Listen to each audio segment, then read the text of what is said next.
ప్రమాదకర వ్యాధితో బాధపడుతున్న 11 నెలల బాలుడి వైద్యానికి మంత్రి లోకేష్ ఆర్థిక సాయం చేశారు. గత నెల 22న మంత్రి లోకేష్ కడప జిల్లా జమ్మలమడుగు నియోజకవర్గంలో పర్యటించారు.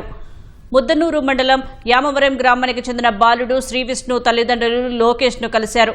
తమ కుమారుడి అనారోగ్య పరిస్థితిని వివరించి సాయం చేయాలని కోరారు. బాలుడి వైద్యానికి సాయం చేస్తారని లోకేష్ హామీ ఇచ్చారు. ఇచ్చిన మాట ప్రకారం ముఖ్యమంత్రి సహాయ నిధి నుంచి 9 లక్షల రూపాయలు మంజూరు చేయించారు.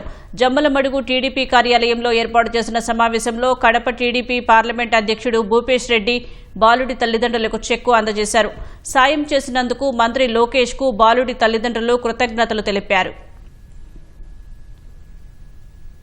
మాది ముద్దనూరు మండలం యామవరం గ్రామం. బాబుకు పుట్టుకతోనే లాట్ టైబోన్ అనే జెంటిక్ ప్రాబ్లం ఉంది. ఏ హాస్పిటల్ తిరిగినా కనుక బాబుకు బాగా కావడం లేదు.